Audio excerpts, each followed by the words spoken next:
பாஜக 11.27% வாக்குகள் பாஜக ஓட்டு அல்ல, நோட்டாவோடு இணையாகத்தான் இருக்கிறது. இது 8% வாக்குகள் அண்ணாமலைக்காக வெளியில் போடப்பட்ட வாக்குகள். இது பாஜகவுக்கு மறுபடியும் வாக்காக மாறாது. அதிமுக பாஜக கூட்டணி பிரச்சனை என்னன்னா, எப்படி திமுக விசிக வந்து எக்ஸ்ட்ரா லக்கேஜ், அதாவது சொல்ல போனா வெளிப்படையா சொன்னா விசிகாவுடைய ஓட்டுகள் பாதி ஓட்டு தாவக செல்லுது. அதே மாதிரி இங்க பாஜக ஓட்டுகள் வந்து அண்ணாமலை தலைவர் பொறுப்பு போட்ட பிறகு அவர்கள் பாஜக அதிமுக கூட்டணிக்கு வாக்களிக்க தயாராக இல்ல. அண்ணாமலையே சொன்னா கூட வாக்களிக்க மாட்டாங்க. அந்த மனதில் அவருடைய ஆதரவு இருக்காங்க. அப்படி பாக்குற போது பாஜக வந்து நோட்டா கணையான கட்சியா இருக்க ஒழிய நயனா நகர் முகத்தை பார்த்தோ, நான் செல்வ பிறந்த முகத்தை பார்த்தோ ஓட்டு பெற சொல்ல வாக்காளர் அல்ல. அப்படி இருக்கிற போது அண்ணாமலை இல்லாதது மைனஸாகத்தான் இருக்கிறது.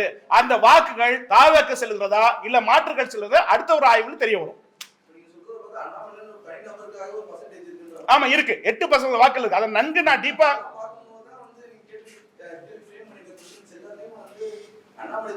இல்ல திணிக்கல.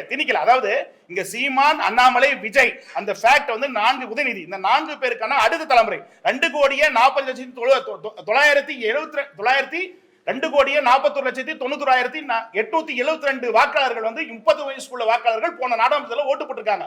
அதுக்கான தலைவர்கள் மத்தியில் பார்க்கிறப்ப இந்த 4 பேரும் வராங்க. உதயநிதி, அண்ணாமலை, விஜய், சீமான். இதுதான் அடுத்த ஜெனரேஷன் லீடர்ஸ். அந்த ஓட்டுக்கான வரப்போது, அந்த கணக்கில் வரப்போது அந்த இளைஞர்கள் வாக்குகள் என்ற பிரதானமா இருக்குது.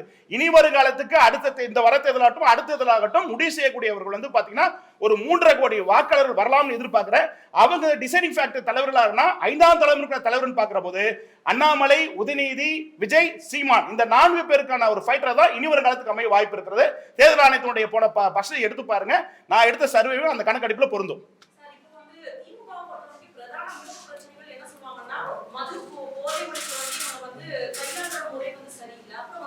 அதிகாரிகளுடைய பேச்சை கேட்டுதான் வந்து அரசு செயல்படுது.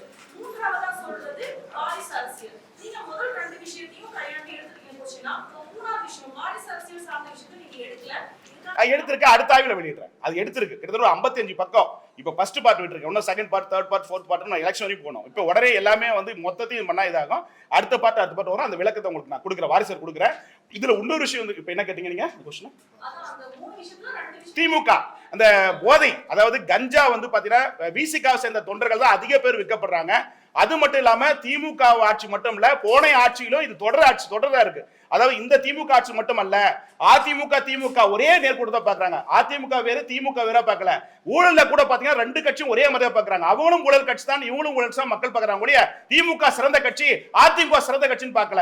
இரு கட்சிகளும் போன ஆட்சியும் அதே பிரச்சனை இருந்தது, இந்த ஆட்சியும் அதே பிரச்சனை இருந்தது. தீர்வு கிடைக்காம மக்கள் இருக்காங்க. That is a fact. செய்திகளை உடனுக்குடன் தெரிந்து கொள்ள கீழ்கண்ட கேபிள் மற்றும் டிடிஎச் நெட்வொர்க்குகளில் எம்நாடு செய்தி தொலைக்காட்சியை காணுங்கள். பாதகம் செய்பவரை கண்டால் நாம் பயம் கொள்ளலாகாது பாப்பா.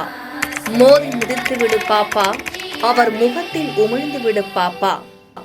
அண்மை செய்திகளை உடனுக்குடன் தெரிந்து கொள்ள இணைந்திருங்கள் எம்நாடு தொலைக்காட்சியுடன்.